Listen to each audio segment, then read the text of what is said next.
젊었을 때 못 배웠지만 유식하고 품격 있게 보이는 비결 중 첫 번째는 상대의 말을 끝까지 듣는 습관입니다.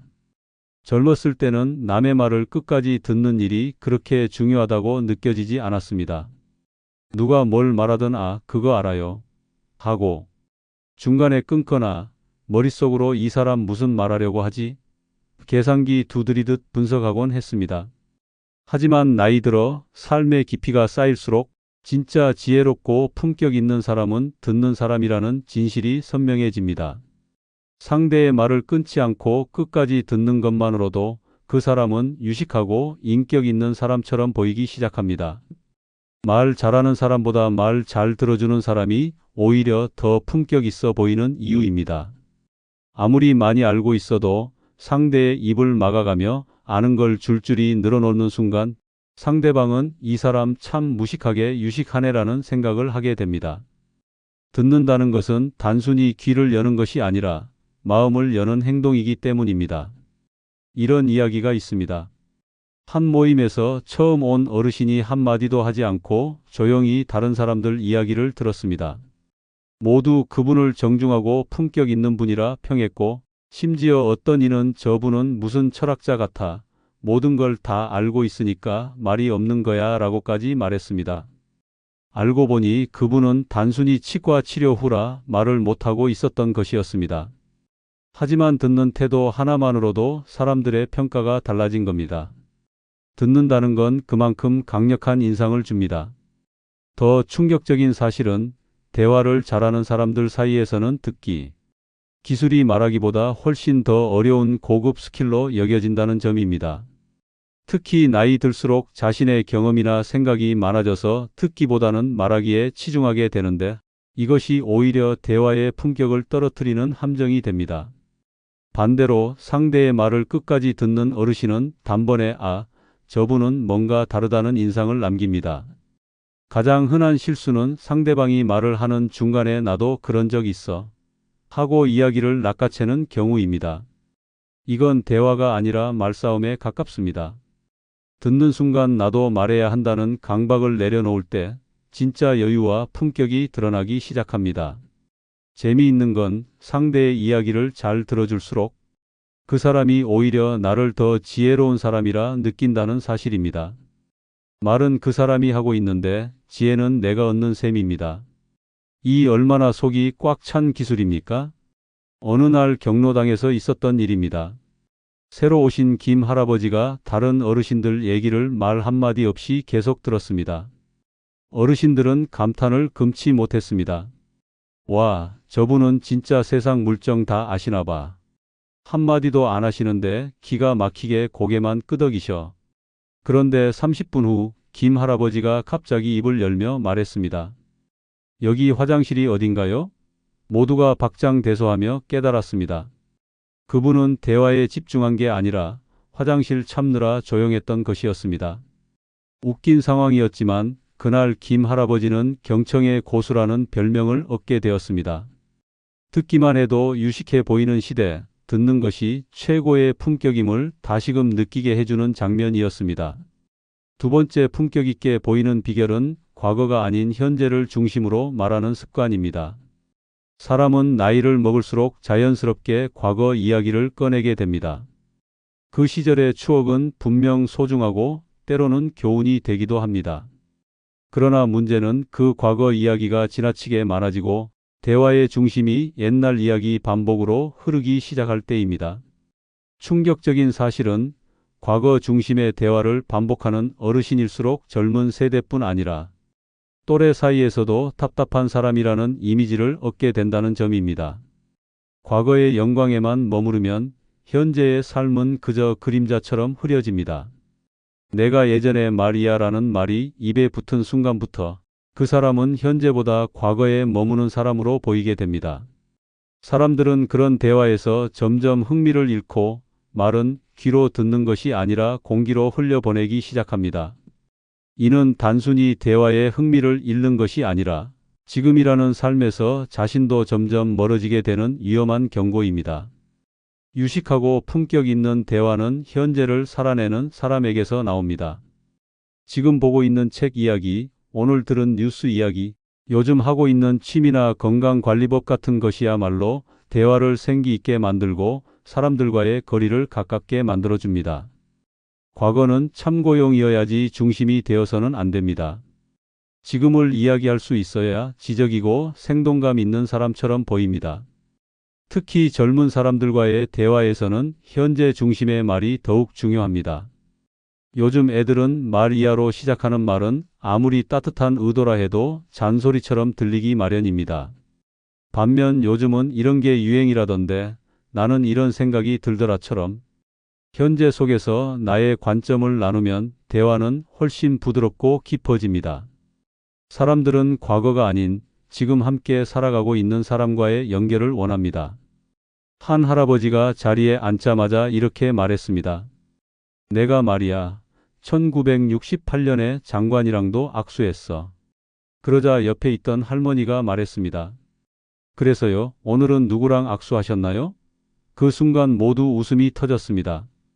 품격 있는 대화는 과거 자랑보다 현재 나눔에서 비롯된다는 진리를 보여주는 순간이었습니다.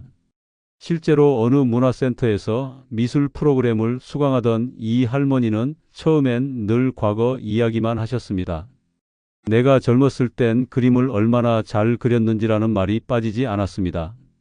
그런데 어느 날부터 그녀의 말이 달라졌습니다. 요즘 수채화 수업이 참 재미있어요. 오늘은 연꽃을 그렸는데 색이 마음처럼 안 나와서 속상했어요. 그 순간 다른 어르신들이 하나둘 반응을 보이며 대화가 활기를 띠기 시작했습니다. 그 할머니는 후에 말했습니다. 지금 이야기를 하니까 사람들이 내 말에 진짜 관심을 갖는 게 느껴졌어요. 옛날 얘기만 할 땐 다들 그냥 고개만 끄덕였거든요. 과거가 아닌 현재를 중심으로 말하는 습관은 대화의 품격을 높이고 사람과 사람 사이를 살아있게 만드는 지혜입니다. 세 번째, 품격 있고 유식하게 보이는 비결은 말할 때 속도를 천천히 유지하는 입니다. 말이 빠르면 머리가 좋아 보일 거라는 착각을 하며 살았던 시절이 있습니다. 단어가 쏟아지는 속도에 사람들은 감탄할 줄 알았고 논리적이고 지적인 사람처럼 보일 줄 알았습니다. 하지만 실제로는 말이 빠르면 빠를수록 사람들은 더 피곤해하고 듣는 걸 포기하게 됩니다. 무엇보다 충격적인 건 나이가 들수록 빠른 말투는 조급하고 산만한 사람이라는 인상을 줄 수 있다는 사실입니다. 이 얼마나 무서운 일입니까? 노년에 유식하게 보이는 첫걸음은 말의 속도를 줄이는 것입니다. 천천히 말하는 사람은 여유 있어 보이고 생각이 깊어 보이며 무엇보다 품격이 느껴집니다. 같은 내용을 말해도 말의 속도가 느긋하면 듣는 이에게 이분은 자기 말에 확신이 있구나라는 인상을 심어줍니다. 반대로 말을 재촉하듯 쏟아내면 왜 이렇게 급하지? 라는 불안감만 안겨줍니다. 특히 노년에는 인생 경험이 많기 때문에 말하고 싶은 것이 많고 나눠주고 싶은 지혜도 넘칩니다. 하지만 그 모든 것을 빠르게 쏟아내는 순간 말의 무게는 공기처럼 가벼워집니다. 여운 없는 말은 기억되지 않습니다. 말을 천천히 하면 듣는 사람은 한마디 한마디를 곱씹게 되고 그 내용이 오래 남습니다. 이것이야말로 유식한 대화의 본질입니다. 더 충격적인 건 천천히 말하는 사람에게는 말할 기회가 더 자주 찾아온다는 점입니다. 아이러니하게도 말을 천천히 하면 듣는 사람은 오히려 더 집중하게 되고 말을 놓치지 않으려 귀를 기울이게 됩니다. 반대로 말이 빠르면 듣는 이는 그냥 이 사람 얘기는 대충 넘기자며 집중력을 잃게 됩니다. 이것은 단순한 말투의 차이가 아니라 인생을 대하는 태도의 차이입니다. 천천히 말하는 습관은 단순히 말의 속도를 늦추는 것이 아닙니다. 한 문장을 내뱉기 전에 생각하고 단어 하나에도 뜻을 담는 훈련입니다. 마음에 여유가 없으면 천천히 말할 수 없습니다. 말이 느려지면 마음이 고요해지고 마음이 고요해지면 얼굴에도 품격이 스며듭니다. 그래서 그런지 천천히 말하는 분들은 얼굴까지 지적으로 보입니다. 어느 날 동네 도서관에서 열린 인문학 강의가 있었습니다. 강사는 백발이 성성한 70대 어르신이었고 모두들 저 연세에 강의라니 과연 대단하시다며 관심을 가졌습니다. 그런데 강의가 시작되자 깜짝 놀랄 일이 벌어졌습니다. 그 어르신 한 문장 한 문장을 마치 시를 읊듯이 천천히 말하는 겁니다. 처음엔 사람들이 답답해했습니다. 아이고 언제 끝나나 하지만 강의가 끝날 무렵 강의실은 묘한 긴장감과 감동으로 가득 찼습니다. 어르신의 말 한마디 한마디가 머릿속에 깊이 새겨졌기 때문입니다. 끝나고 한 참석자는 이렇게 말했습니다. 강의가 아니라 명상 같았어요. 처음엔 느려서 졸릴 줄 알았는데 오히려 말씀이 뇌리에 남아요. 그리고 그날 도서관 직원은 강의 후기 책자에 이런 말을 적었습니다. 오늘 천천히 말하는 법을 배운 것 같아 유익했습니다. 그리고 제발 다음 강의도 천천히 해주셨으면 좋겠습니다. 제가 받아 적기 너무 편했거든요. 웃음과 감동이 동시에 있었던 그날의 강의는 천천한 말이 얼마나 큰 힘을 가지는지 깨닫게 해주는 진짜 사례였습니다. 네 번째 품격 있고 유식하게 보이는 비결은 단어 선택에 품격을 더하는 방법입니다. 대화에서 어떤 단어를 쓰느냐에 따라 사람의 품격이 하루아침에 바닥으로 떨어지기도 하고 반대로 한껏 우아하게 치솟기도 합니다. 단어 하나가 그 사람의 교양과 내면을 보여주는 거울이라는 사실 알고 계셨습니까? 젊을 때는 무심코 던진 말이었지만 나이 들수록 그 한마디가 내 인생의 무게처럼 느껴집니다.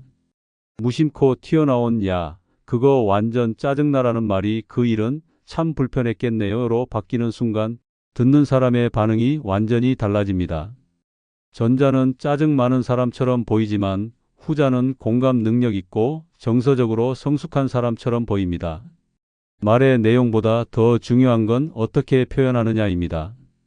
충격적인 사실은 우리가 흔히 쓰는 말들 중 상당수가 우리의 이미지를 갉아먹고 있다는 점입니다. 그 사실을 모른 채 평생을 살아간다는 건 그야말로 품격을 스스로 내다버리는 일입니다.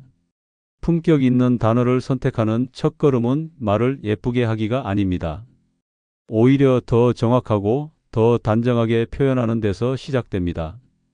그거 아무것도 아니야 라는 말 대신 그 일은 중요하지 않은 듯 합니다 라고 표현하는 순간 대화에 지적인 무게가 실립니다.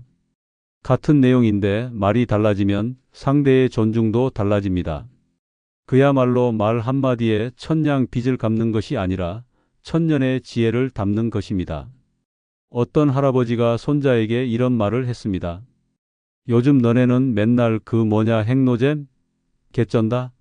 그런 말만 쓰더라. 우린 옛날에 참 고상하네. 실로 기막히도다 이랬단다.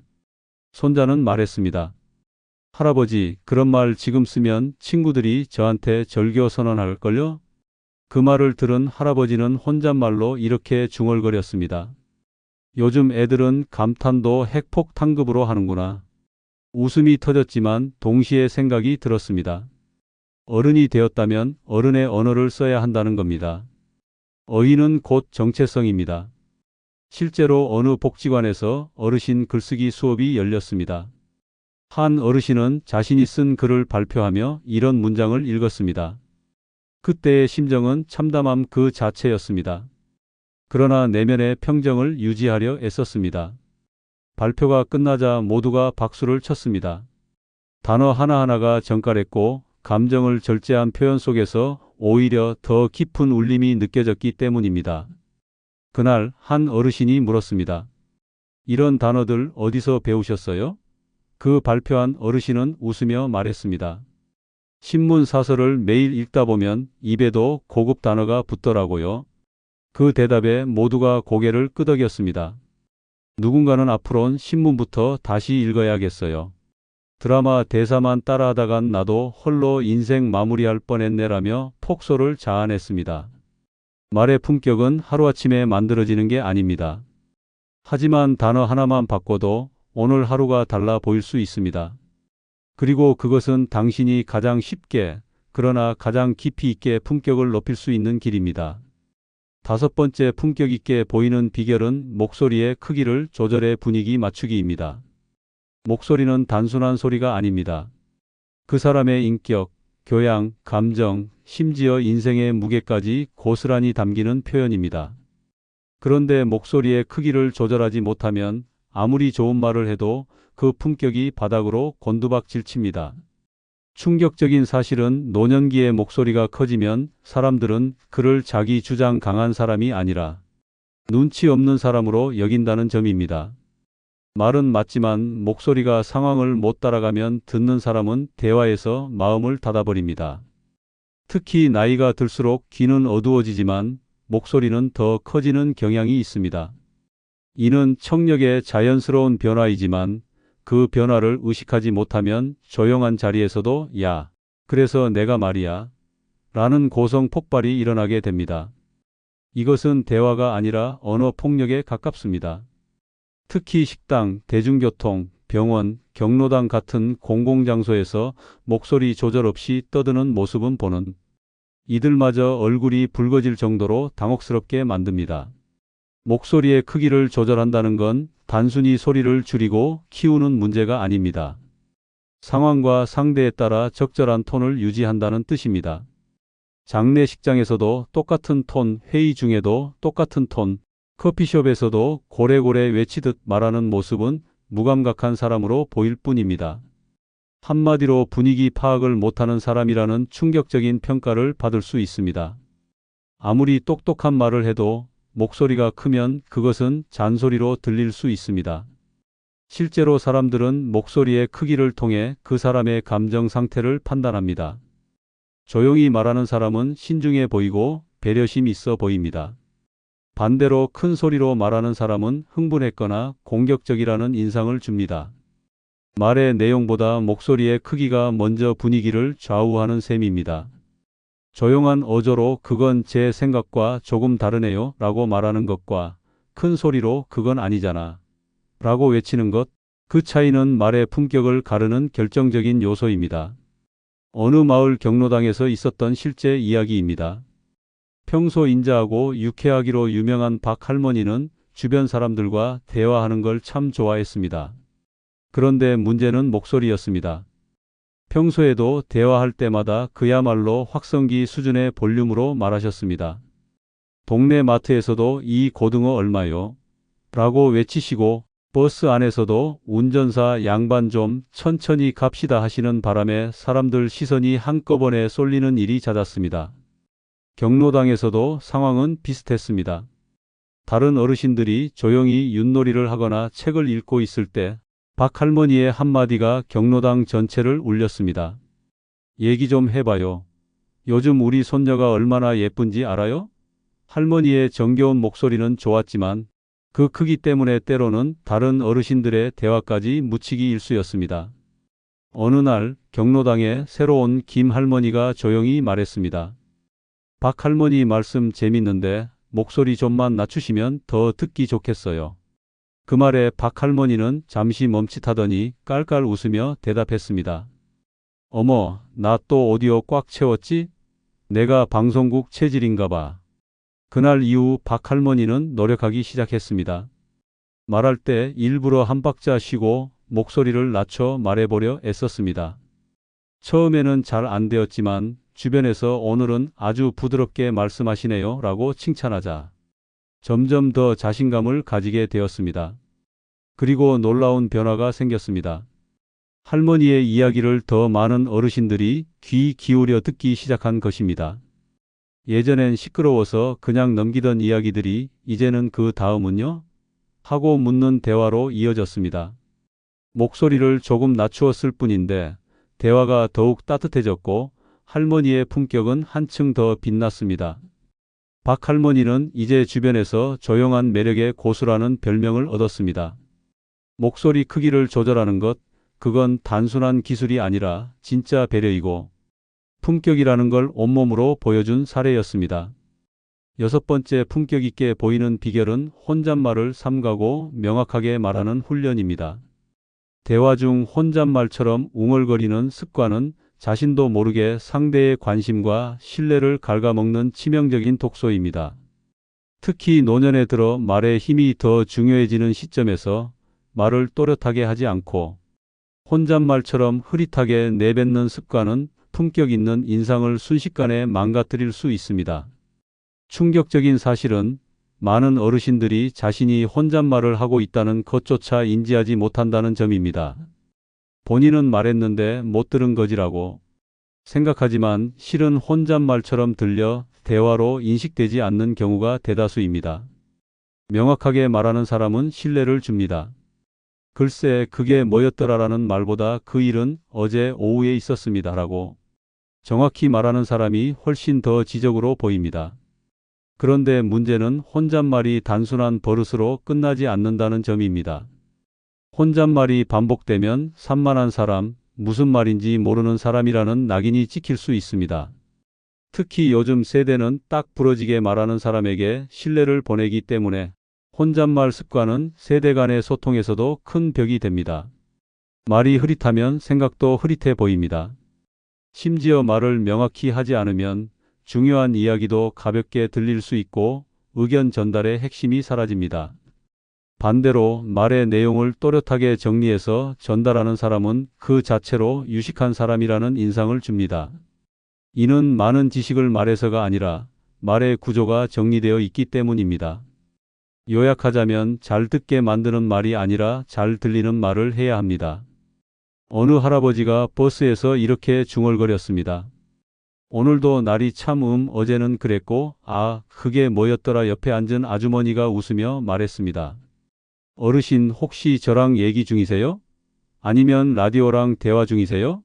할아버지는 민망해 웃었지만 그날 이후 혼잣말을 줄이려 애썼다고 합니다. 말을 명확히 해야 상대도 반응할 수 있고 대화가 이어진다는 아주 실용적인 교훈이었습니다. 명확하게 말한다는 것은 크게 두 가지 훈련이 필요합니다. 첫째는 말하기 전에 잠깐 생각을 정리하는 습관입니다. 문장 하나라도 마음속으로 다듬고 꺼내면 중간에 버벅이거나 혼잣말처럼 흐려질 일이 줄어듭니다. 둘째는 말의 끝을 흐리지 않는 연습입니다. 아니 그냥 그렇다고 같은 말은 듣는 이로 하여금 뭘 말하고 싶은 건지 모르겠다는 피로감을 안겨줍니다. 말을 마무리할 땐 마침표를 찍듯 딱 끊어서 전해야 상대도 대화를 이해하고 반응할 수 있습니다. 어느 복지관에서 실제 있었던 일입니다. 발표 시간에 조용하고 수줍음 많은 김 할머니가 발표를 하게 되었습니다. 평소에는 늘 그냥요 제가 잘 몰라서 하며 말끝을 흐리던 분이었습니다. 그런데 그날은 분위기가 달랐습니다. 할머니는 또렷한 목소리로 저는 이 주제에 대해 이렇게 생각합니다. 이유는 세 가지입니다. 라고 시작했습니다. 순간 모두의 눈이 할머니에게 쏠렸고 발표가 끝나자 박수가 쏟아졌습니다. 그날 이후로 김 할머니는 동아리 내에서 발표 여왕이라는 별명을 얻었습니다. 함께 활동하던 다른 어르신이 물었습니다. 아니, 갑자기 왜 그렇게 말을 또렷하게 하신 거예요? 할머니는 웃으며 말했습니다. 손주가요. 할머니는 마치 TV 소리 끈 채 입만 움직이는 사람 같다고 해서 충격받고 연습했어요. 모두가 박장대소했지만 그 진심 어린 연습의 결과는 분명했습니다. 할머니는 이제 모든 모임에서 발표를 맡는 유식한 어르신으로 자리 잡았습니다. 말이 또렷해지니 사람들의 반응도 달라지고 스스로의 자존감도 높아졌다는 점에서 진짜 품격이란 말하기 훈련에서 비롯된다는 사실을 다시금 느낄 수 있었습니다. 영상이 끝나면 댓글에 여러분들의 생각과 의견을 적어주시면 감사하겠습니다. 그럼 내일 새로운 영상으로 또 뵙겠습니다.